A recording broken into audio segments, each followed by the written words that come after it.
वेंकटाद्रिसमं स्थानं ब्रह्मांडे नास्ति किंचन वेंकटेश समो देवो न भूतो न भविष्यति। ओं नमो वेंकटेशाय। तिरुमला तिरुपति देवस्थानम श्री वेंकटेश्वरा भक्ति चैनल इணைந்து வழங்கும் ஸ்ரீமத் பகவத்கீதை பாராயணத்திற்கு அனைவரையும் வரவேற்கிறோம். மூகம் கரோதி வாசாலம் அங்கும் லங்கயதே கிரிம் யத்கிருபாதமஹம் வந்தே பரமானந்த மாதவம்.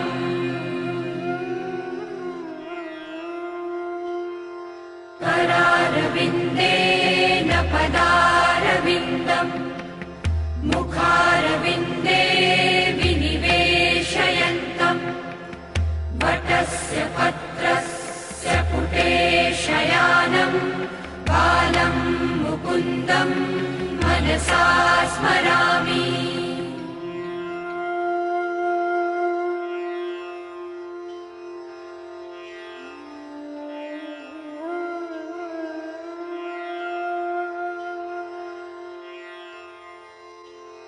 वसुदेवसुतं देवं कंसचाणूरमर्दनं देवकी परमानन्दं कृष्णं वन्दे जगद्गुरुम्. साक्षात् भगवाने भगवद्गीतयिल नाहं वेदैः न तपसा न दानेन न चेज्जया शक्य एवं विधो द्रष्टुं दृष्टवानसि मां यथा அப்படின்னு 11வது அத்தியாயத்தில் 53வது ஸ்லோகம். அதுக்கு அடுத்த ஸ்லோகம் பக்தியா த்வனன்யா சக்யா அஹமேவம் விதோர்ஜுன ஞாத்தும் திரஷ்டுஞ்ச தத்வேன பிரவேஷ்டுஞ்ச பரந்தபா அப்படின்னு பகவான் ஸ்வயம் தன் முகத்தினாலேயே தன்னை அடைய வேண்டிய மார்க்கத்தை காட்டுகிறார். பக்தியினாலே நான் அடைய முடியும், பக்தியினாலே என்னை அடைய முடியும்னு காட்டுறார். அர்ஜுனனுக்கு இந்த இடத்துல உபதேசம் பண்ணார். இதே மாதிரி பாகவதத்திலையும் 11வது ஸ்கந்தத்தில் உத்தவன் அப்படிங்கிற பெரிய பக்தனுக்கு உபதேசம் பண்ணுறார். நசாதகதி மாயோகா நசாங்கியம் தர்ம உத்தவ ந ஸ்வாத்தியாகஸ்தபஸ்தியாகா யசா பக்திர் மமோர்ஜிதா அப்படின்னு சொல்லி பக்தியாக மேகயாகிராஹ்யா அப்படின்னு சொல்கிறார். பக்தியினாலேயே நான் கட்டுப்படுவனாக ஆவேன் அப்படின்னு அந்த இடத்துல காட்டுறார். அப்படின்னா பக்தினா என்ன அப்படின்னு நம்ம விசாரம் பண்ணணும். பகவத்கீதையிலையும் பகவான் பக்தியினாலே நான் கட்டுப்பட்டவனாக இருக்கிறேன்கிறார். பாகவதத்திலையும் இதே சொல்கிறார். அப்படின்னா பக்தினா என்னன்னு நம்ம விசாரம் பண்ணணும். பண்ணினோன்னா பகவத்கீதையில் இன்னொரு இடத்துல சொல்லும்போது ஸ்வகர்மனா தமபியர்ச்சியா சித்திம் விந்ததி மாணவகாங்கிறார். தன்னலம் இல்லாமல் எல்லாம் பகவானோடுது அப்படின்னு ஒரு நினைப்போட செய்யக்கூடிய செயலே பக்தி அப்படின்னு பகவானே சொல்கிறார். அதை தொடர்ந்து பார்த்தோன்னா பக்தின்னு நம்ம பண்ணுற ஜபமா பாராயணமா தபஸா யஜ்ஞமா ஹோமமா இல்லை தானமா இல்லை கர்மானுஷ்டானங்களா அப்படின்னு விசாரம் பண்ணால் ஒவ்வொருத்தரும் ஒவ்வொன்று சொல்கிறா. இந்த உத்தவனுக்கு உபதேசித்த பகவான் உத்தவனை போய் பார்க்க சொல்கிறார். நேராக கோபிகைகள்கிட்ட போய் பார்க்குறார். கோபிகைகளை பார்த்த உடனே பக்தின்னு இதுதான்ப்பா அப்படின்னு கோபிகைகள்லாம் பார்த்து தெரிஞ்சுக்கிறான் உத்தவன். அவள் என்ன செஞ்சா கோபிகைகள் அப்படின்னு பார்த்தோன்னா அவள் ஏதாவது பாராயணம் பண்ணாளா, இல்லை ஏதாவது தபஸ் பண்ணாளா, இல்லை யஜ்யங்கள் பண்ணாளா, இல்லை தானங்கள் பண்ணாளா அப்படின்னா அவள் அழுதா அப்படிங்கிறார். அழுதாளா அப்படின்னா அழுறதுக்கு காரணம் என்ன அப்படின்னா அந்த பற்று அப்படின்னு சொல்கிறார். பற்றுன்னு என்னென்னா பற்றுக்கு காரணமாக இருக்கக்கூடியது பிரேமை அப்படிங்கிற அன்புங்கிறது. இந்த பிரேமை அன்பு பற்று அப்படிங்கிறது நம்ம லௌகிகமாக பல இடத்துங்களில் வச்சுட்டுருக்கோம். பல இடத்துல பார்த்தோன்னா மக்கள்கிட்ட வச்சுட்டுருக்கோம், நம்மளுடைய வீட்டில் வச்சுட்டுருக்கோம், வாகனங்களில் வச்சுட்டுருக்கோம், நம்மளுடைய பதவியில் வச்சுட்டுருக்கோம், பணத்தை சம்பாதிக்கிறதுல ஒரு பற்று வச்சுட்டுருக்கோம், நம்மளுடைய சொத்து மேலே ஒரு பற்று வச்சுட்டுருக்கோம், நம்மளுடைய உத்தியோகத்தின் மேலே ஒரு பற்று வச்சுட்டுருக்கோம், பிஸ்னஸ் மேலே ஒரு பற்று வச்சுட்டுருக்கோம். அப்படின்னு பலவிதமான நம்ம வஸ்திரங்கள் மேலே இதை ரொம்ப விசேஷமாக பற்று வச்சுட்டு எடுத்து மடித்து வைக்கிறோம். பலவிதமான பற்றுகள் நம்ம பார்த்துட்டு இருக்கோம். நாட்டு மேலே வைக்கிறோம், நாட்டுப்பற்று, மொழி மேலே வைக்கிறோம், மொழிப்பற்று, அப்படின்னு பலவிதமான பற்றுகள் நம்ம பார்க்குறோம். பற்றுன்னா என்னன்னு புரியறது, ஆனால் பக்தின்னு என்னன்னு புரியலே அப்படின்னா, இந்த பற்று காரணம் பிரேமைன்னு பார்த்தோம். இந்த பற்றுங்கிறத ஒவ்வொரு இடத்துல வைக்கும்போது ஒவ்வொரு பேர் அடையிறது. உதாரணமாக நண்பன்கிட்ட ஒரு நண்பன் வைக்கிறது பேர் பிரேமைங்கும் போதே அதுக்கு பேர் நட்பு அப்படிங்கிற பேர் வைக்கிறோம். ஒரு காதலன் காதலிகிட்ட வைக்கும்போது அது பேர் காதல்னு ஆறுது. ஒரு தாய் மகன்கிட்ட வைக்கும்போது வாத்சல்யம் அப்படின்னு ஆகிறது. இந்த பற்று பல விடங்களில் பல பேர்கிட்ட வைக்கும்போது பலவிதமான பேரை அடைகிறது. அதுபோலயே பகவான்கிட்ட வைக்கும்போது இதுக்கு பேர் பக்தி அப்படின்னு காட்டி கொடுக்குறார்.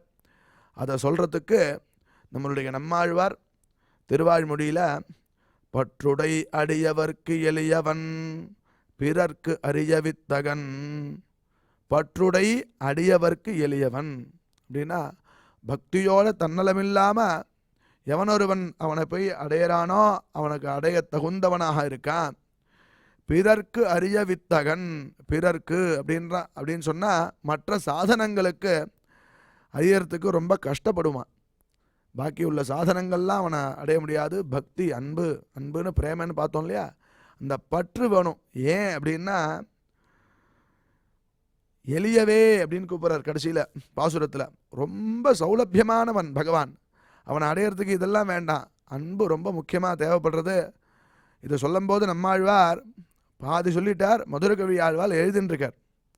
சொல்லின்னு இருக்கும்போதே மலர்மகள் விரும்புனம் அரும்பெருளடிகள் மத்தொரு கடைவெண்ணை கலவினில் உறைவிடையா புண்டு அப்படின்னு சொல்லும் போதே மூர்ச்சி ஆயிட்டாராம்.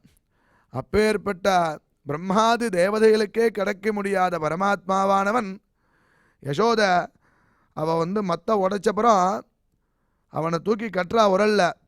நீ மத்த உடைச்சி வெண்ணெய் எடுத்து சாப்பிட்றான், அவனை தூக்கி கட்டுறா, இங்கே நில்லு அப்படின்னு சொல்லி மிரட்டுறா. மிரட்டினோடனே மிரண்டு போய் நின்னானா. அவள் எடுத்து கட்டுறாளாம். யசோதை கட்டுறதுக்கு காரணம் என்ன?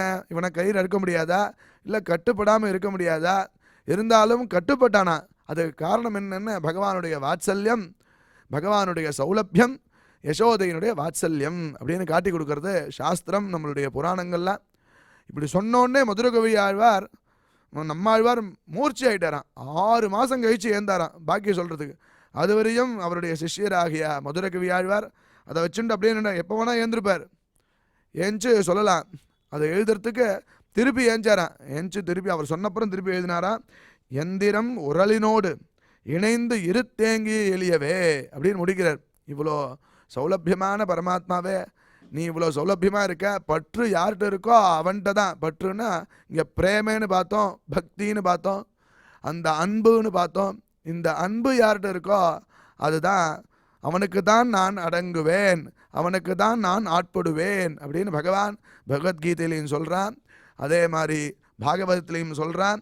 அப்பேற்பட்ட பகவத்கீதை பாராயணம் நாம் செஞ்சுருக்கோம். இந்த பக்தி ஏற்படுறதுக்குத்தான் தேவஸ்தானமும் இதே மாதிரி பலவிதமான தொழில்நுட்பத்தை வச்சுண்டு பாராயணங்கள் இத்தியாதிகள்லாம் பிரகாசப்படுத்துகிறார். அதுக்கு முதல்ல நம்ம குரு பிரார்த்தனை மற்றும் சங்கல்பத்துடன் இன்றைய நிகழ்ச்சியை துவங்கலாம்.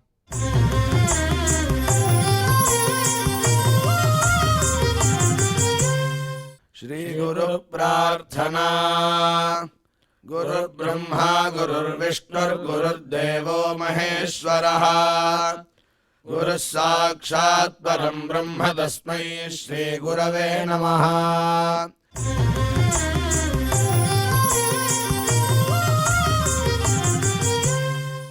ஸ்ரீனிவாச பிரார்த்தனா. நமः க்ஷீராப்திநாதாய வைகுண்டாச்சலவாசினே முகுந்தாய நமோ நித்யம் அனந்தாய நமோ நமः.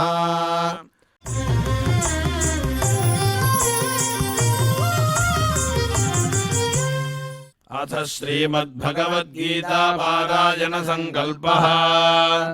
श्रीमदादिवराह क्षेत्रे विराजमानस्य अखिलाण्डकोटि ब्रह्माण्ड नायकस्य श्रीपद्मावती जानेः भगवतः श्रीवेङ्कटेश्वर स्वामिनः दिव्यसन्निधौ जगद्गुरोः श्रीकृष्णपरमात्मनः अनुग्रहेण समस्तप्रपञ्चस्य विशेषतः भारतदेशस्य उत्तरोत्तर शुभसम्पत्समृद्ध्यर्थम् श्रीमद्भारतदेशगत तपस्विजन तपोबलवृद्धिद्वारा समस्तस्यापि मानवसमाजस्य सर्वारिष्टपरिहारार्थम् एतद्देशवासिनां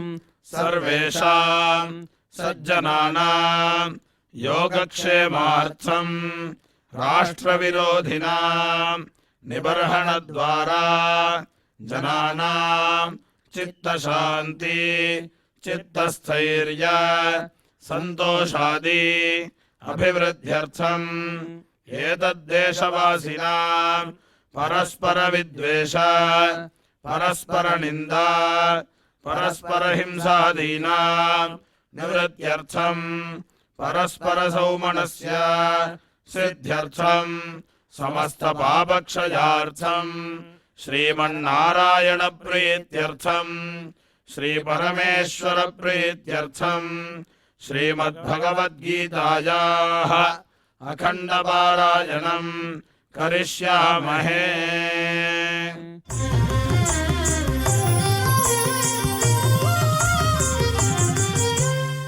श्रीगीता प्रार्थना श्रीवत्साङ्गम् महोरस्कम् वनमाला विराजितम् शङ्खचक्रधरम् देवम् कृष्णम् वन्दे जगद्गुरुम्।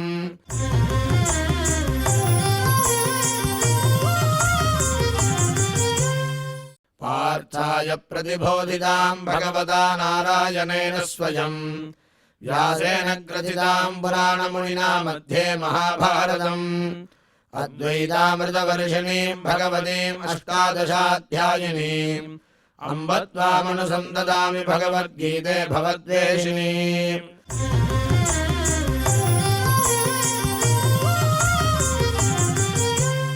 श्रीवेदव्यास प्रार्थना व्यासम् वसिष्ठनप्तारम् शक्तेः पौत्रमकल्मषम् पराशरात्मजम् वन्दे सुखदातम् तपोनिधिम्। यत्र योगेश्वरः कृष्णो यत्र पार्थो धनुर्धरः तत्र श्रीर्विजयो भूतिर्ध्रुवाणि धर्मधर्ममा।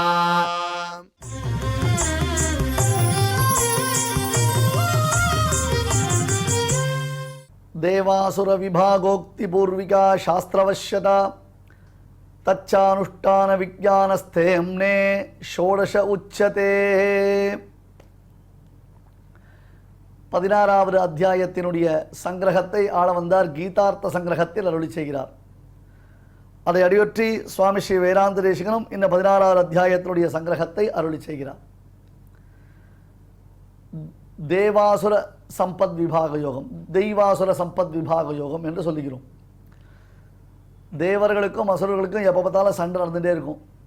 வேதத்தில் அடிக்கடி சொல்லுவா தேவாசுரா சையத்தா அப்படின்னுவா. எப்போ பார்த்தாலும் தேவாசுரர்கள் சண்டை போட்டுகிட்டே இருப்பாள். அது அப்படி தான் இருக்கும் லோகத்தில்.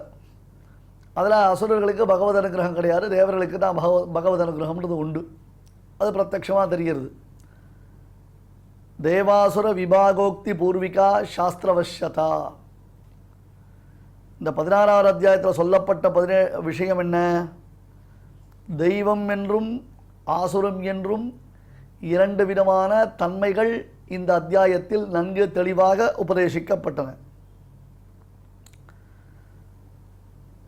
அப்படி சொல்லி அதில் தெய்வீ சம்பத்தை அடைய வேண்டும், தெய்வீ சம்பத்தில் நிலைக்க வேண்டும் என்று ஆசைப்படுபவன் அவன் சாஸ்திரவசியத்தையை மீறாமல், அதாவது சாஸ்திர மரியாதையை மீறாமல் தன் காரியங்களை செவ்வனே செய்ய கணவன். தஸ்மாத் சாஸ்திரம் பிரதானந்தே காரியாகாரிய வியவஸ்திதௌ ஞாத்வா சாஸ்திர விதானோக்தம் கர்ம கர்த்துமிஹாருஹசி. இதான் இந்த அத்தியாயத்துடைய கடைசி ஸ்லோகம். நீ என்ன வேணா இருக்கலாம், பட் நமக்கு சாஸ்திரம் தான் பிரமாணம். அதனால தான் பெரியோர்கள் அவளுக்கு ரொம்பவே பெரிய ஆச்சரியம் உலகத்தில் என்ன தெரியுமா? ஆழ்வார் கேட்கிறார், இது என்ன உலகியற்கை என்று ஆழ்வார் கேட்பார். இந்த உலகம் என்ன சார் இப்படி இருக்கே அப்படின்னு ஆழ்வார் கேட்பார். ஏன்னா பாவம் ஆழ்வாருக்கெல்லாம் உலக இயல்புகள் தெரியாது. அவளுக்கு மியூச்சுவல் ஃபண்டை பற்றி தெரியாது, அவளுக்கு ஷேர் மார்க்கெட்டை பற்றி தெரியாது, அவளுக்கு பிஸ்னஸ் டாக்டிக்ஸை பற்றி தெரியாது, அவளுக்கு ஜிஎஸ்டி பற்றி தெரியாது, அவளுக்கு குடும்ப ரட்சணம்னா என்னென்னு தெரியாது, பொண்டாட்டி பிள்ளைகளை பற்றி அவளுக்கு தெரியாது. அவளுக்கு தெரிந்தது மொத்தம் பகவத் விஷயந்தான். எம்பெருமான் எம்பெருமான் எம்பெருமானதாக சொல்லி எப்பொழுதுமே பகவத் விஷயத்தை நினைத்து கொண்டிருப்பது தான் அவர்களுக்கு தெரிந்த ஒன்று. அதனால் அவள் கேட்பா, சாஸ்திரத்தை மீறி நடக்கிறது கூட வாய்ப்பு உண்டா? நாம் சாஸ்திர வழியில் நடக்கிறதுக்கு வாய்ப்பு உண்டா நாம் கேள்வி கேட்டுருக்கோம். பட் அவர்கள் கேட்குற கேள்வினா சாஸ்திரத்தை மீறி நடப்பதற்கு ஒரு வாய்ப்பு உண்டா?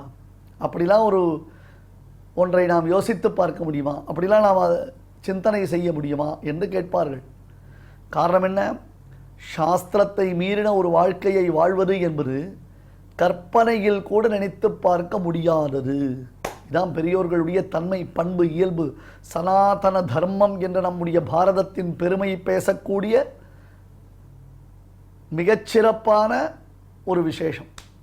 இந்த பாரதத்தினுடைய சிறப்பு அதில் காண்பிக்கப்படுகிறது. எனவே இங்கே சொல்லுகிறார், தேவாசுர விபாகோக்தி பூர்விகா சாஸ்திரவஷ்யதா. தேவாசுர விபாகம்ன்றது அந்த பிரிவுகள் சொல்லப்பட்டன. அதை முன்னிட்டு சாஸ்திரவஷ்யதா, சாஸ்திரத்தின் வழிநடத்தலுடைய இன்றியமையாத தன்மை விளக்கப்பட்டது. தச்ச அனுஷ்டான விஜானஸ்தேம்னே ஷோடச உச்சதே.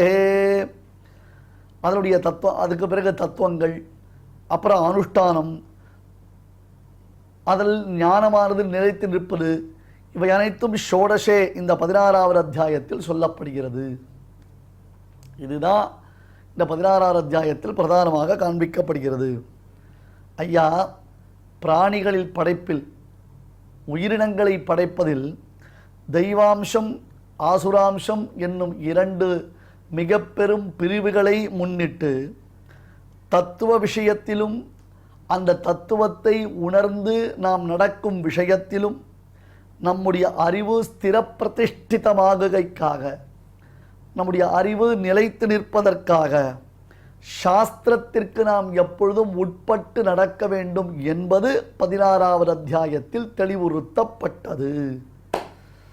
விமோக்ஷாய நிபந்தாய ஆசுரீமதா அப்படின்னு சொல்கிறாள் இல்லையோ, உனக்கு தடைகளிலிருந்து தடைகளை உடை அப்படின்றாலும் இல்லையோ, அந்த தடைகளிலிருந்து நீ விடுபட வேண்டும் என்றால் அது தெய்வீ சம்பத், அது விமோக்ஷத்திற்காகவே ஏற்பட்டது. வேற ஆசுரி சம்பத் என்பது நிபந்தனம், சம்சார பந்தனம், கர்ம பாஷ பிரகிரதிதா என்று கர்மாக்களாலே ஏற்கனவே கட்டுப்பட்டிருக்கும். அந்த கர்மாக்களை எல்லாம் ஒழித்து தததிகம உத்தரபூர்வாகயோகோ அஸ்லேஷ விநாசௌ தத் வியபதேஷாத் என்று பிரம்மசூத்திரத்தில் வியாசர் சொல்லுகிறார். ஜீவனுக்கு புண்ணியம் பாபம் என்னும் 2 விதமான கர்மாக்களும் பிரதிபந்தகம்தான். மறுபடி அவனை சம்சாரத்தில் பிணைத்து வைக்கிறது. அதிலிருந்து அவனை விமோச்சனம், அவன் அதிலிருந்து தன்னை விடுவித்துக் கொள்ளவே முடியாதவனாகத்தான் தவித்துக் கொண்டிருக்கிறான் என்பது காண்பிக்கப்படுகிறது. தது அதிகம உத்தரபூர்வாக யோகோ, பிரம்ம வித்தியானது அவனுக்கு ஏற்பட்ட அளவில் அவன் அதிலிருந்து தன்னை விடுவித்துக்க முடியாமல் கஷ்டப்படுறான். அந்த பிரம்ம வித்தியானது ஏற்பட்டதுன்னா தது அதிகமே பிரம்ம வித்தியானது நிஷ்பத்தியானது என்றால், அதாவது பக்தி யோகத்தினுடைய நிஷ்பத்தின்னு அர்த்தத்துக்கு அவனுக்கு கர்மாக்கள் கழிக்கின்றன. இது சாதாரணமாக ஜென்ரலாக எடுத்துப்போம். அதில் இந்த ஆசுர சுபாவம் மேலே நமக்கு டெவலப் ஆச்சுன்னா என்ன ஆகும்? ஆசுர சுபாவத்தினுடைய டெவலப்மெண்ட்டு லைஃபாக போயிடும். மறுபடி நீ லைஃப்பை நீ மேற்கொண்டு உன்னால் வளர்த்து கொள்ளவே முடியாது. அந்த அளவுக்கு அந்த ஆசுர சுபாவம் காண்பிக்கப்படுகிறது. தேவாசுர விபாகோக்தி பூர்விகா சாஸ்திரவஷ்யதா. தெய்வாம்சம் உள்ளவர்கள் சாஸ்திரவஷ்யர்களாகவே இருப்பார்கள். ஆசுராம்சம் உடையவர்கள் இதற்கு மாறாக இருப்பார்கள் தானே அர்ஜுனா? அப்போ தான் அர்ஜுனனுக்கு ஒரு பெரிய கேள்வி வந்து, பெருமாள் தன்னை எந்த கேட்டகரைஸ் பண்ணியிருக்கார்? தன்னை தெய்வீ சம்பத்தில் கொண்டு போய் போட்டாரா, இல்லை ஆசுரி சம்பத்தில் போட்டாரா? ஐயோ நாம் மாட்டின்ட்டோமே, நம்ம எப்படி வர்றதுன்னு தெரியலையே, ஒருவேளை நம்மளை ஆசுரி சம்பத்தில் சொல்லிட்டாரா, நம்ம என்ன பண்ணுறதுன்னா? முட்டாளாடா நீ அர்ஜுனா, எப்போ என்னிடமிருந்து இத்தகைய உயர்ந்த விஷயங்களை எல்லாம் பெறுகின்றாயோ, என் மூலமாக உனக்கு இந்த ஞானமானது அபிவிருத்தி ஆகின்றதோ, அப்பொழுதே நீ தெய்வீ சம்பத்தை உடையவன் என்பது தெரியவில்லையா? அதனால் இந்த 2 விபாகத்தை நாம் என்ன புரிஞ்சுக்கணும். லைஃப்பில் நாம் எதை தெரிஞ்சுக்கிறோமோ இல்லையோ, நாமெல்லாம் தெய்வீ சம்பத்தா ஆசுரி சம்பத்தா? நாங்கள்லாம் தெய்வீ சம்பத் சார். எப்படி இவ்வளோ கான்ஃபிடென்ட்டாக சொல்கிறோம்? பகவத்கீதை 16 அத்தியாயத்தை தொடர்ந்து கேட்கக்கூடிய பாக்கியம் பெற்றிருக்கிறோம் சார். எங்களுடைய புண்ணியத்தின் பரிபக்குவத்திற்கு இதை காட்டிலும் வேறு என்ன எக்ஸாம்பிள் வேணும், என்ன திருஷ்டாந்தம் அப்படின்னு அர்த்தம் அப்படின்னு நாம் தைரியமாக சொல்லிக்கலாம். அதனால் இதை தான் பெருமாள் இந்த 16வது அத்தியாயத்தில் பறக்கன்னு அர்த்தம், வல்லினரால் மெல்லினரா, பறக்கன ரொம்ப எலாபரேட்டாக அப்படின்னு அர்த்தம். எக்ஸ்டென்சிவாக இதை பெருமாள் சொல்லியிருக்கான். இதனால் பிராப்பியமான தத்துவஞானமும் அதே மாதிரி உபாய ஞானமும் நிலை பெற்றதாகிறது. பிராப்பியமான தத்துவஞானமும் உபாய ஞானமும் ஸ்திர பிரதிஷ்டிதமாகின்றது. தத்துவஞானமும் வேணும், அடுத்தது உபாய ஞானமும் வேணும். தத்துவம் மட்டும் தெரிஞ்சுட்டா போருமா? தத்துவத்தின் வழி நடந்து உபாயத்தை பூர்த்தி செய்ய வேண்டாமா? கேவல தத்துவஞானம் இருந்தால் போருமாண்ணே? நான் கீதை கேட்டுட்டேன் அப்படின்னு சொல்லிட்டா போருமாண்ணே?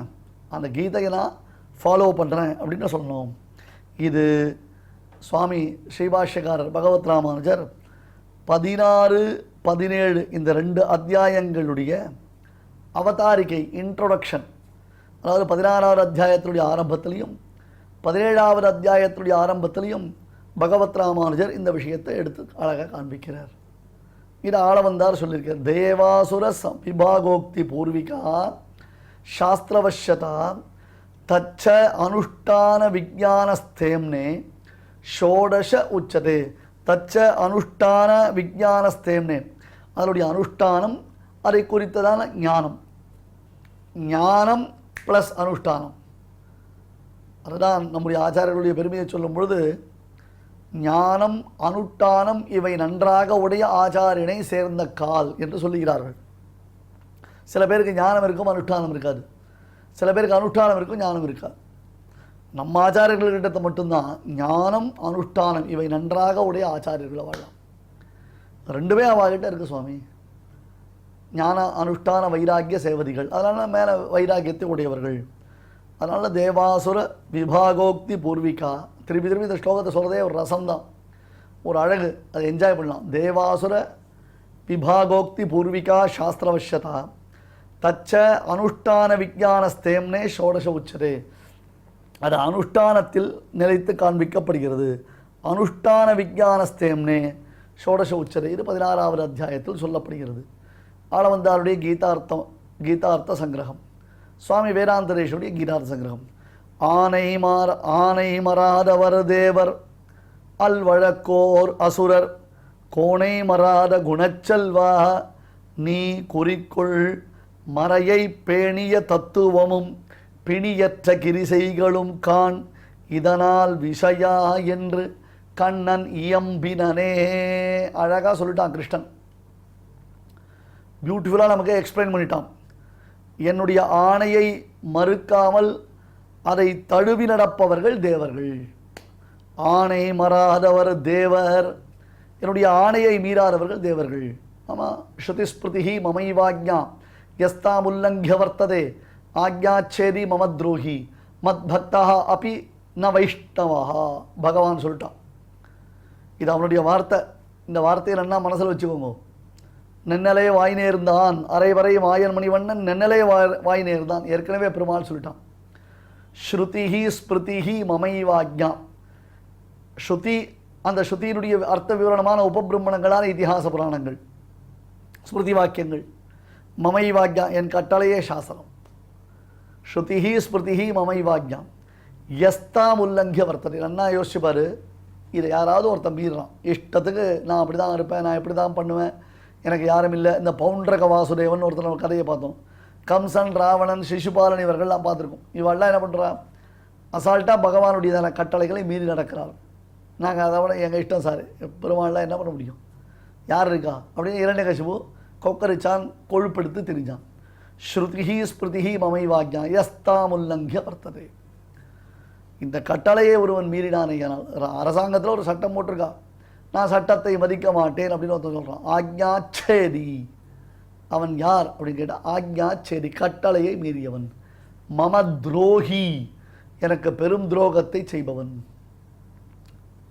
இல்லை நான் விஷ்ணு பக்தன், நான் பகவானுக்கு துரோகம்லாம் பண்ணல, நான் அவர் சொன்னதை அந்த கட்டளையை மட்டும்தான் மீறினே தவிர்த்து நான் விஷ்ணுவுக்கு டெய்லி பூஜை பண்ணுறேன், ஒரு நாளைக்கு 3 மணி நேரம் பூஜை பண்ணுறேன், டெய்லி விஷ்ணு சகஸ்ரநாமம் சொல்லிட்டு இருக்கேன் அப்படின்னா. சரி, சந்தியாவந்தனம் பண்ணுறியா? பண்ணல. விஷ்ணு சகஸ்ரநாமம் சொல்லிட்டு இருக்கேன். சந்தியாவந்தனம் பண்ணுன்னு நான் சொன்னேன், விஷ்ணு சகஸ்ரநாமம் சொல்லுன்னு நான் சொல்லலை. சந்தியாவந்தனம் பண்ணணும்னு நான் சொல்லியிருக்கேன். சந்தியாஹீனா அசுச்சிஹி அனர்ஹ சர்வகர்மசு. சந்தியாவந்தனம் பண்ணலாம், எந்த கர்மானுஷ்டானம் பண்ணுறதுக்கு யோகியதை கிடையாது. அதனால் சந்தியாவந்தனம் பண்ணியே தீரணும்னு நான் சொல்லியிருக்கேன். சகஸ்ரநாமம் சொல்லுன்னு நான் சொல்லலை. நீ என்ன பண்ணுற? சந்தியாவந்தனத்தை விட்டுட்ட, என்னுடைய கட்டளையை மீறிட்டேன். ஆனால் நான் சகஸ்ரநாமம் சொல்கிறேன், உன்னுடைய பக்தன்னு சொன்னால் நான் எப்படி ஏற்றுப்பேன்? நான் எப்படி ஏற்றுக்க முடியும்? மத் பக்தா அப்படி நான் வைஷ்ணவா. நீ என் பக்தன் நீ சொல்லிக்கலாம், பட் நான் கன்சிடர் பண்ண மாட்டேன். I won't consider you as my bhakta. என்னுடைய பக்தனாக நான் உன்னை ஏற்றுக்கொள்ள மாட்டேன். அதனால் ஆணை மறாதவர் தேவர். தேவர்னால் அந்த தேவர்கள் மட்டும் நினச்சிக்க வேண்டாம், தெய்வாம்சத்தை பெற்றவர்கள், அவன் கட்டளையை மீறாதவர்கள், சாஸ்திரத்திற்கு உட்பட்டு நடப்பவர்கள், சாஸ்திரத்தின் மரியாதையை மீறாதவர்கள், சாஸ்திரத்திற்கு பயப்படுபவர்கள். ஐயோ நாம் தப்பு பண்ணிட்டோம்னா சாஸ்திரம் நம்மை தண்டித்து விடும், நரகாதி பெரிய துக்கங்கள் நமக்கு ஏற்படும், அதிலிருந்து நாம் நம்மை விடுவித்துக் கொள்ள வேண்டும் என்றால் நாம் மிகவும் ஜாக்கிரதையாக இருக்க வேண்டும் அப்படின்னு நினச்சிட்டு ஆணை மறாதவர் தேவர். அல்வழக்கோர் அசுரர். அல்வழக்கன குற்றமுள்ள நடத்தையை உடையவர்கள். என்னுடைய ஆணையை மீறாமல் இருப்பவர்கள் தெய்வாம்சம் பொருந்தியவர்கள், என்னுடைய ஆணையை மீறியவர்கள் அசுரர்கள். ஏ அர்ஜுனா, நீ எப்பேற்பட்டவன் தெரியுமா? கோணை மறாத குணச்செல்வா. வக்கரத்தன்மை இல்லாமல் அது ஏன் பண்ணணும், இது ஏன் பண்ணணும், இப்படி ஏன் பண்ணணும், நான் பண்ணால் என்ன தப்பு, எல்லாம் பெருமாள் மனசில் இருக்கார், பெருமாள் மனசில் இருந்தால் எல்லாத்தையும் கட்டி விடுவார், நீங்களாம் ரொம்ப போலியாக இருக்கீங்க, நீங்களாம் கப்பட்டமாக இருக்கீங்க அப்படின்னு என்னென்ன விதமாக கம்பி கட்டுற கதையெல்லாம் சொல்கிறாங்க. கோணை மறாத குணச்செல்வா. அர்ஜுனா அப்படி கிடையாது, குட்டியில் புத்தியே கிடையாது, வக்கர புத்தியே கிடையாது. கிருஷ்ணன் என்ன சொல்கிறானோ அதுதான் தனக்கு தாரக போஷக போக்கியம். பெருமாள் சொல்லிட்டான்னா அதுக்கு மேலே அப்பீல் கிடையாது. பெருமாள்கிட்ட கேள்வி கேட்கக்கூடாது, பெருமாளை கேள்வி கேட்க வேண்டிய அவசியம் கிடையாது. இது பெருமாளுடைய நியமனம். தான் அந்த நியமனத்தின்படி நியமன பிரதீட்சகனாக இருந்து, ரொம்ப முக்கியமான பதம், என்ன சொல்கிறதுன்றதை தெரிஞ்சுட்டு அதன்படி நடத்தல். இப்போ இந்த புரட்டாசி மாதம்னு நடக்கிறது. இப்போ இந்த புரட்டாசி மாதத்தில் பொதுவாக மகாலய பட்சம், மேபி இந்த எபிசோடு டெலிகாஸ்ட் ஆகிற சமயத்தில் மகாலய பட்சம் முடிஞ்சு கூட இருக்கலாம். இருந்தாலும் விஷயம் தெரிஞ்சுக்கோங்க, இந்த மகாலய பட்சத்தில் குறிப்பாக அமாவாசை அன்னைக்கு அவரவர்கள் தங்களுடைய பித்திருக்களை திருப்தி செய்வார்கள். இது ஒரு பெரிய காரியம். அமாவாசை அன்னைக்கு தன்னுடைய பித்திருக்களை திருப்தி செய்வது என்பது மிக இன்றியமையாதது. அது ஒரு பெரிய விஷயம். அதே மாதிரி இன்னொன்று இருக்குது. இந்த புரட்டாசி மாதம் சனிக்கிழமை பெருமாளை சேவிக்கிறது. எல்லாருடைய வீட்லையும் புரட்டாசி சனிக்கிழமை கும்பிடுவது என்பது ஒரு வழக்கம். இந்த மரபுகள்லாம் நம்மை விட்டு போய்கொண்டே இருக்கின்றன. புரட்டாசி சனிக்கிழமை ஆயிடுத்துனா எல்லாரும் அவரவர்கள் தங்கள் இல்லங்களில் பகவானை வழிபடுவது என்பது நடந்து கொண்டிருக்கிறது. கோவிந்தா கையில் ஒரு உண்டி வச்சுட்டு வெங்கடேச பெருமாளுக்கு கோவிந்தா கோவிந்தா, ஏழுமலையப்பனுக்கு கோவிந்தா கோவிந்தான்னு வருவா. அழகாக மஞ்சள் வஸ்திரம் கொடுத்துன்னு நெத்திக்கு திருமணிட்டு சொம்புக்கு ஒரு திருமண் போட்டு பெருமாளை பிரார்த்தனை பண்ணிட்டு திருப்பதிக்கு நடந்தே போகிறேன்னு சில பேர் வேண்டிப்பா. சில பேர் திருப்பதிக்கு போய் பெருமாளை சேவிக்க வரேன்னு வேண்டிப்பா. அன்றைக்கி உஞ்சவிருத்தி எடுத்து தான் அவர்கள் உணவு உண்பார்கள் புரட்டாசி சனிக்கிழமை என்று. அப்புறம் சில பேர் கோவிந்தோ கோவிந்தோன்னு அங்க பிரதட்சணம் பண்ணிகிட்டே இருப்பாங்க. வெறும் ரோட்டில் கோவிந்தா சொல்லிட்டு அங்க பிரதட்சணம் பண்ணிட்டு இருப்பான். இதெல்லாம் இன்றைக்கி பார்க்க முடியுறதா? அப்படியே கலாச்சாரம் எவ்வளோ ரிவர்ஸாக எடுத்து பாருங்க. நான் சொல்கிறதுடைய சீரியஸ்னஸ் புரியுறதா உங்களுக்குலாம்? இன்றைக்கி நம்மளால் இதெல்லாம் பார்க்க முடியல. இன்ஃபேக்ட் நம்ம ஏஜ் குரூப்பில் இருக்கிறவாளுக்கு ஒரு வேலை தெரிஞ்சிருக்கலாம் போயிடுமோ. நெக்ஸ்ட் ஜெனரேஷன் சொல்கிறோம் இல்லையா, என்னுடைய பையனுக்கெல்லாம் அதெல்லாம் வாய்ப்பே இல்லைன்ற மாதிரி ஆகிடுது. வாய்ப்பே இல்லைன்ற மாதிரி ஆகிடுது. நாம் அந்த மாதிரி பிக்ஷை, அதாவது உஞ்சவிருத்தி பண்ணுறதை அவமானமாக கருதுகிறோம். பெருமாள் திருநாமத்தை சொல்கிறது அவமானமாக கருதுகிறோம். பகவானுடைய நாமங்களை நெற்றிக்கு இட்டுக்கொள்வதை அவமானமாக கருதுகிறோம். பகவானுக்காக வேண்டுதலை நிறைவேற்றுவதை அவமானமாக கருதுகிறோம். ஆனால் அவர் மட்டும் நமக்கு எல்லாம் கொடுக்கணும், எல்லாம் கொடுக்கணும், எல்லாம் கொடுக்கணும், எல்லாம் கொடுக்கணும். எப்படி இது நடக்கும்? இது எப்படி சாத்தியம்? இதை நாம் நல்லா யோசிச்சு பார்க்கணும். அப்படி குட்டிலமாகவே போயிடுத்து அப்படித்தான எண்ணங்கள். எல்லாத்துக்கும் கேள்வி, கொஸ்டின், சயின்டிஃபிக் ரீசன், என்னென்னமோ சொல்கிறா எல்லாரும் புதுசு புதுசாக. கோணை மராத குணச்செல்வா நீ குறிக்கொள் மறையை பேணிய தத்துவமும். நீ குறிக்கொள் அப்படின்னா அர்த்தம், இதில் என்ன புரிஞ்சுக்கோ, இது செய்ய வேண்டியது, இது செய்யக்கூடாதது, இவையன்றே நல்ல, இவையன்றே தீய, இவையன்றிவை அறிவனேலும், இது சரி, இது தப்பு, இதை பண்ணலாம், இதை பண்ணக்கூடாது என்று மறையை பேணிய தத்துவமும். குறிக்கொள் மறையை பேணிய தத்துவமும் பிணியற்ற கிரிசைகளும் காண். இந்த வேதத்தை கொண்டே நீ செய்ய வேண்டிய எந்த ஒரு காரியத்திற்கும் தஸ்மாத் சாஸ்திரம் பிரமாணந்தே என்று நீ செய்ய வேண்டிய அனைத்திற்கும் வேதத்தை பிரமாணமாக்கிக் கொள், சாஸ்திரத்தை பிரமாணமாக்கிக் கொள். அதே மாதிரி இந்த வேதத்தை கொண்டே உயர்ந்த தத்துவ ஞானத்தையும் அடைவாயாக.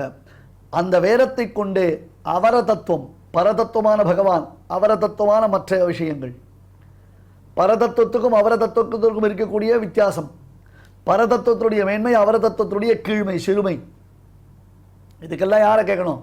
யாரோ சொன்னா, யாரோ சொன்னா, யாரோ சொன்னா அப்படின்னு சொல்றதை விட்டுட்டு வேதத்தை பிரமாணமாக்கிக்கொள், வேதத்தின் வழிநடந்து சொல். கோணை மராத குணச்செல்வா நீ குறிக்கொள் மறையை பேணிய தத்துவமும் பிடியற்ற கிரிசைகளும் காண். இது வழியா போ, இந்த வழியா தான் போனோம். இதுதான் உனக்கு மார்க்கம், இதுதான் உனக்கு உபதிஷ்டமான அர்த்த விசேஷம். இதை கொண்டு மற்ற விஷயங்களை நீ தெரிந்து தெளிந்து அறிந்து கொள். இதனால் விஷயா கிரிசைகளும் காண். இதனால் காண். வேதம்ன்ற சக்ஷுஸ், வேதாமே பரமம் சக்ஷுஹு, வேதாமே பரமம் தனம்னா. பிரம்மதேவருக்கு வேதம் தொலைஞ்சு போயிடுது. மது கைட்டவர்கள் 2 பேர் வந்தால் 2 அறை கொடுத்தா வேதத்தை பிடிங்கின்னு போயிட்டான். உடனே அவன் பிரம்மதேவர் தவிச்சான். வேதம் தான் கண் அப்படின்றான். அந்த கண் இல்லாமல் போயிடுத்துனா எல்லா பிரயோஜனம் இல்லாமல் போயிடும். கண்ணை கொண்டு தான் நாம் எதையும் பார்க்க முடியும் இல்லையா, தெளிவாக அறிய முடியும் அல்லவா. 4 குருடர்கள் இருந்தார்கள், கண் தெரியாதவர்கள். அந்த கண் தெரியாதவர்களுக்கு யானை என்றால் என்ன என்று தெரிந்து கொள்ள வேண்டும் என்று ஆசை வந்தது. அதனால் ஒருத்தர் என்ன பண்ணார், யானை கிட்ட அழைச்சிட்டு போனார். அந்த யானையினுடைய 4 ஏரியாவில் 4 பேரை விட்டார். ஒருத்தன் யானையினுடைய தும்பிக்கையை மட்டும் தடவி பார்த்தான். தடவி பார்த்து உலக்க மாதிரி இருக்குது, ஓ யானைன்னா உலக்க அப்படின்னு நான் வருது. இன்னொருத்தன் யானையினுடைய அந்த காலை மட்டும் கெட்டியாக பிடிச்சிட்டு அந்த காலை தடவி பார்த்தான், தூண் மாதிரி இருந்தது, ஓ யானைனா தூண் மாதிரி இருக்கும் அப்படின்னு அவன் டிசைட் பண்ணான். இன்னொருத்தன் யானையினுடைய காலை அப்படியே தடவி பார்த்தான், அது முறம் மாதிரி இருந்தது, ஓ யானைனா முறம் மாதிரி இருக்கும், அதுக்கு பேர் தான் யானை அப்படின்னு நினச்சிட்டான். இன்னொருத்தன் யானையினுடைய வாலை மட்டும் பிடிச்சி பார்த்தான். அந்த வாலை பிடிச்சி பார்த்தா தாம்பு கயிறு மாதிரி இருந்தது, ஓ யானையினுடைய வால், யானைனா தாம்பு கயிறு மாதிரி இருக்கும்னா. 4 குருடர்கள், கண் தெரியாதவர்கள், மாற்றுத்திறனாளிகள் நம்ம சொல்கிறோம் இல்லையா, அந்த 4 பேர் ஒரு யானையை முழுசாக தெரிஞ்சுட்டாளா? அவரவர்கள் அங்கங்கே தடவி பார்த்தா அவன் மைண்டில் என்ன செட் ஆச்சோ அதை நினச்சிட்டான். அப்படி பார்த்தா தெரியுமா, இப்போ யானையினுடைய முழுமை என்ன? பக்கத்தில் இருக்கிறவங்க கேட்டக்கணும், சார் யானைனா அப்படி இருக்கும்ப்பா, யானைக்கு தும்பிக்கைன்றது இருக்கும், உலக்க மாதிரி இருக்கும், யானையுடைய பாதம்ன்றது கால்ன்றது தூண் மாதிரி இருக்கும், யானையினுடைய காதுன்றது முறம் மாதிரி இருக்கும், யானையினுடைய வால்ன்றது தாமகயிறு மாதிரி இருக்கும், அது தவிர மலை மாதிரி ஒரு பெரிய உடம்பு இருக்கும். இதெல்லாம் சேர்ந்து ஸ்ட்ரக்சர் பண்ணினா தான் யானை வரும்னு அதை வச்சு பிரமாணமாக்கி சொல்லணும். நான் ஏதோ பார்த்துட்டேன், ஏதோ தெரிஞ்சுட்டேன், ஏதோ வழியாக பார்த்தேன்னு நமக்கு தோணிட்டதெல்லாம் சொல்லிட்டு இருப்பாளண்ணே, நமக்கு தோணிட்டதெல்லாம் பார்த்துட்டு இருக்கலாமண்ணே, நமக்கு தோணினதெல்லாம் நம்ம இதுதான் அப்படின்னு சொல்லலாமண்ணே. சொல்ல முடியுமா? அது சரியாக இருக்குமா? பிணியற்ற கிரிசைகளும் காண். இதனால் இதை வச்சு பார், இதன் மூலமாக பார், அந்த திருஷ்டியில் பார்த்தா தான் சரியாக இருக்கும். விஷயா என்ற கண்ணனை எம்பினே. அப்பா அர்ஜுனா எப்பொழுதும் ஆல்வேஸ் விக்டோரியஸ், விஜயன், வில்லுக்கு விஜயன் வந்துடுத்த விஜயதசமி கூட நம்ம என்ஜாய் பண்ணிட்டுக்கொள்ளே இந்த மாதத்தில். விஜயதசமி வெற்றியை கொடுக்கக்கூடியது, அல்லது விஜயதசமி வெற்றியை கொடுக்கும் வன்னிமரம் என்று அதற்கு பெயர். அதனால் தான் வன்னி மரத்தில் அம்பு போடுவது என்று இன்றைக்கும் கோவில்களில் ஒரு உற்சவம் பண்ணிட்டுருக்காங்க. ஆனால் தெய்வப்பிறவி பெற்றவர்களின் நற்குணங்கள், ஆசுரப்பிறவி பெற்றவர்களுடைய தீய குணங்கள், இவை யாவும் இந்த அத்தியாயத்தில் அந்தந்த ஸ்லோகத்தினுடைய உரையில், அந்தந்த ஸ்லோகத்தில் நல்லா ஸ்பஷ்டமாக சொல்லியாச்சு. ஒட்டுமொத்தமாக நாம் என்ன பண்ணிக்கணும், என்ன புரிஞ்சுக்கணும் அப்படின்னு கேட்டால் 13, 14, 15 இந்த அத்தியாயங்களில் சேதனம், அச்சேதனம், ஈஸ்வரன் என்னும் 3 தத்துவங்கள் விளக்கப்பட்டன. இதுக்கப்புறம் என்ன ஆகும், அனுஷ்டானத்தை பற்றியதான விளக்கங்கள் சொல்லப்பட போகின்றன. இது அனைத்திலும் நிச்சயமான ஞானம் என்ன உண்டாருது, அது வேதத்தினாலேயே தான் உண்டாகக்கூடியதாய் அமைந்திருக்கிறது. மனிதர்களாக பிறந்தவன்னா அவனுக்கு சாஸ்திரம் உண்டு. இப்போ பாருங்க, ஏகாதசி, அந்த ஏகாதசி அன்னைக்கு நாமெல்லாம் உபவாசம் இருக்கணும்னு சாஸ்திரம் சொல்லியிருக்கு. நாம் ஏகாதசி அன்னைக்கு உபவாசம் இருக்க முடியல. ஒரு புலி, அந்த புலி வேட்டையாடி சாப்பிடக்கூடியது. எந்த மிருகமாக இருந்தாலும் அதை அடித்து போட்டு அதை சாப்பிட்றோம், அதுக்கு அதை பற்றி கவலையே கிடையாது. அந்த புலி ஏகாதசி அன்னைக்கு வேட்டையாடி சாப்பிட்றது. ஒருத்தர் கேட்டார், சார் புலி மாமிசத்தை ஏகாதசி அன்னைக்கு சாப்பிட்றது, நீங்கள் என்ன மட்டும் சாப்பிடாத சொன்னீங்களே என்ன? அதுதான் சுவாமி வேதாந்த தேசிகன் காண்பிப்பார். நாமெல்லாம் சாஸ்திரத்தின் வழி நடக்கும் ஒரு கட்டுப்பாடுள்ள மனித குலத்தில் பிறந்திருக்கிறோம். விலங்குகளுக்கு, பறவைகளுக்கு அத்தகையது ஒரு கட்டுப்பாடு கிடையாது. மனிதன் மலமூத்திரம் பொழிய வேண்டும் என்றால் அவனை மலமூத்திர விசர்ஜனம் பேர். இதுக்கு புரியுதா? மலமூத்திர விசர்ஜனம் செய்ய வேண்டும் என்றால் அதை ஒதுக்குப்புறமான தனியான ஒரு இடத்துல தான் செய்ய முடியும். ஆனால் விலங்குகள், பறவைகள் அப்படி இல்லை, போயிண்டே மலமூத்திர விசர்ஜனம் பண்ணும். அது பாட்டுக்கு மாடு பார்க்கச்சே பார்க்கலாம், இல்லை நாய் பார்க்கச்சே பார்க்கலாம், பறவைகள் பார்க்கச்சே பார்க்கலாம். அது மலமோ மூத்திரமோ அது போகிற போக்கில் அது பாட்டுக்கு போயிட்டே போயிடும். மனிதனுக்கு அந்த கட்டுப்பாடு இருக்குது. அப்போ மனிதன் அந்த கட்டுப்பாட்டின்படி நடக்கணும் இல்லையோ?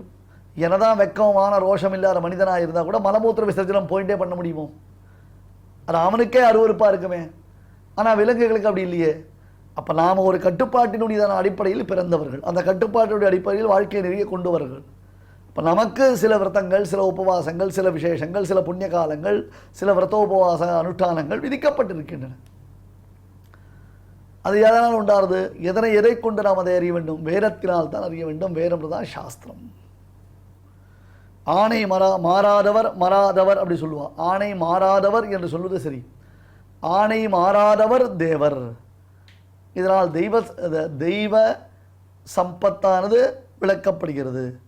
வேதத்தை தழுவி நடப்பது இவர்களுக்கு உள்ள குணங்களுள் ஸ்பஷ்டமாக காண்பிக்கப்படுகிறது. அல்வழக்கோர் அசுரர். எனவே கோணை மறாத குணச்செல்வா, அர்ஜுனனுடைய குண பண்புகளை குறிக்கிறது இந்த சப்தம். கோணைன்னு அர்த்தம் வக்கரத்தன்மை, எல்லாத்தையும் கொஸ்டின் பண்ணுறது, எல்லாத்தையும் சயின்டிஃபிக் ரீசன் கொடு சொல்கிறது. கோணை மறாத குணச்செல்வா, ஆணை மறாதவர் அல்லது ஆணை மாறாதவர். ஆணை மாறாதவர் நாம் அவன் கொடுத்திருக்கக்கூடிய கட்டளையை மீறாதவர்களாக நடந்து தெய்வீ சம்பத்தை பெற்றவர்கள் என்னும் பெயர் பெறப் போகிறோமா? அல்லது அவனுடைய கட்டளையை மீறி அவனுக்கு பிடிக்காத காரியங்களை செய்து அவனுக்கு உகப்பில்லாத காரியங்களை செய்த காரணத்தினாலே ஆசுரி சம்பத்தை உடையவர்கள் என்று நாம் பெயர் பெறப் போகிறோமா என்பதை நாமே தீர்மானித்து கொள்ள வேண்டும். ஆணை மாறாதவர் தேவர், அல்வழக்கோர் அசுரர், கோணை மறாத குணச்செல்வா நீ குறிக்கொள் மறையை பேணிய தத்துவமும் பிணியற்ற கிரிசைகளும் காண், இதனால் விசயா என்று கண்ணன் இயம்பினனே.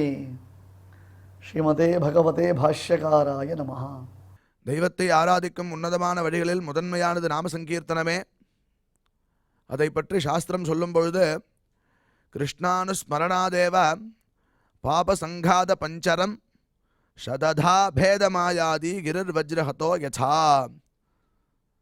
என்ற ஸ்லோகத்தில் அழகாக விவரிக்கிறது. கிருஷ்ணானுஸ்மரணாதேவா, கிருஷ்ணனை ஸ்மரித்த மாத்திரத்திலேயே பாபசங்காத பஞ்சரம், பாப கூட்டம் என்ற ஒரு பெரிய கூண்டு இருக்குது. அந்த கூண்டை உடைச்சி எடுக்கணும்னு எதனால் உடைக்கணும்னா சததா பேதமாயாதி, 100கணக்காக உடைக்கிறாரா.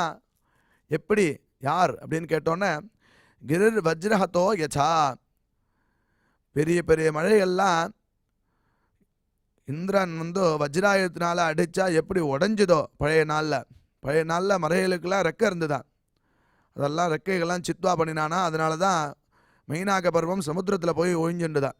அது ராமாயண கதை நம்மளுக்கு தெரியும். அதுபோல் வஜ்ராயுதத்தை வச்சுண்டு மலைகள்லாம் ரெக்கைகள்லாம் வெட்டினானா. அப்போது பல துண்டாக உடஞ்சுதான் மலைகள்லாம்.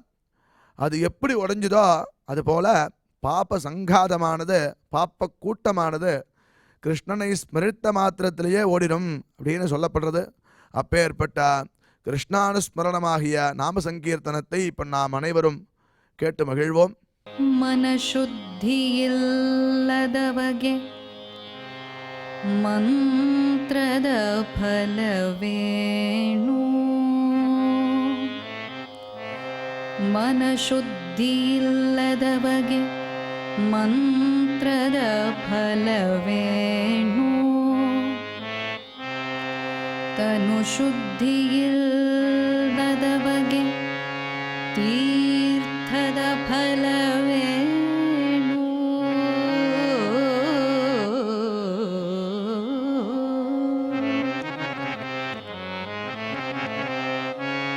ತನು ಶುದ್ಧಿಯಿಲ್ಲದವಗೆ ತೀರ್ಥದ ಫಲವೇಣು.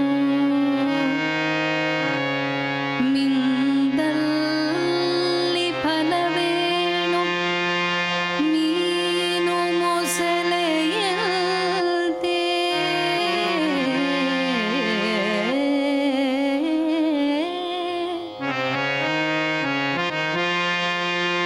ಮಿಂದಲ್ಲಿ ಫಲವೇಣು ಮೀನು ಮೊಸಳೆಯಂತೆ.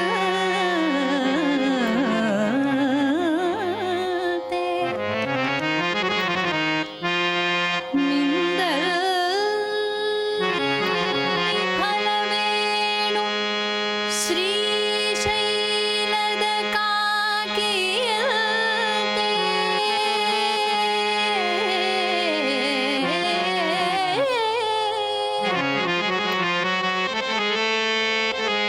ಹೊರಗೆ ಮಿಂದು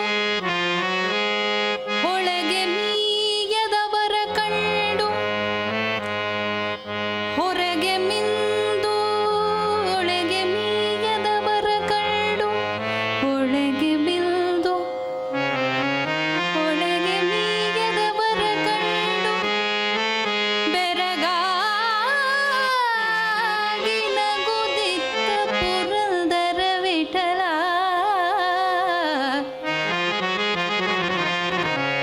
ಹೊರಗೆ ಮಿಂದು ಒಳಗೆ ಮೀಯದವರ ಕಂಡು. ಬೆರಗಾಗಿ ನಗುದಿತ್ತ ಪುರಂದರ ವಿಠಲ. ವಿಠಲ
ರಾಗಿ ತಂದಿರ್ಯಾ ಭಿಕ್ಷಕೆ ರಾಗಿ ತಂದಿರ್ಯಾ. ರಾಗಿ ತಂದಿರ್ಯಾ ಭಿಕ್ಷಕೆ ರಾಗಿ ತಂದಿರ್ಯಾ. ಭಿಕ್ಷಕೆ ರಾಗಿ ತಂದಿರ್ಯಾ ಭಿಕ್ಷಕೆ ರಾಗಿ ತಂದಿರ್ಯಾ. ರಾಗಿ ತಂದಿರ್ಯಾ ಭಿಕ್ಷಕೆ ರಾಗಿ ತಂದಿರ್ಯಾ.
ಭಿಕ್ಷಕರಾಗಿ ತಂದೀರ್ಯ ಭಿಕ್ಷಕರಾಗಿ ತಂದೀರ್ಯ ಭಿಕ್ಷಕರಾಗಿ ತಂದೀರ್ಯ ಭಿಕ್ಷಕರಾಗಿ ತಂದೀರ್ಯ ಭಿಕ್ಷಕರಾಗಿ ತಂದೀರ್ಯ ಭಿಕ್ಷಕರಾಗಿ ತಂದೀರ್ಯ. இந்த நிகழ்ச்சியில் இதுவரை நாம் பாராயணம் செய்த ஸ்லோகங்களில் ஏதேனும் அக்ஷரதோஷம் ஏற்பட்டிருந்தால் அதை நிவர்த்திக்கும் பொருட்டு பகவானிடம் க்ஷமா பிரார்த்தனை செய்வோம்.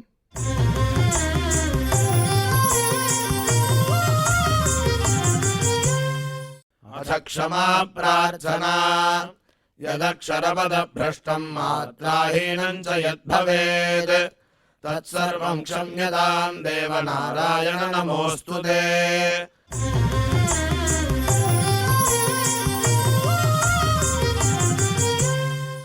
अथ भगवत्समर्पणम् कायेन वाचा मनसेन्द्रियैर्वा बुद्ध्यात्मना वा प्रकृते स्वभावात् करोमि यद्यत् सकलं परस्मै नारायणायेति समर्पयामि.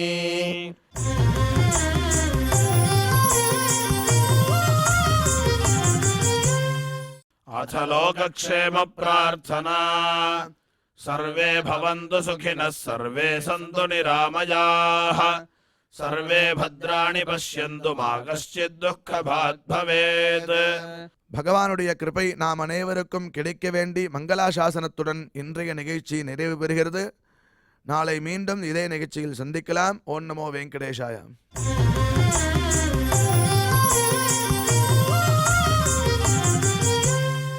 अथ मङ्गलम् श्रियः कान्ताय कल्याणनिधये निधयेऽर्थिनाम् श्रीवेङ्कटनिवासाय श्रीनिवासाय मङ्गलम्.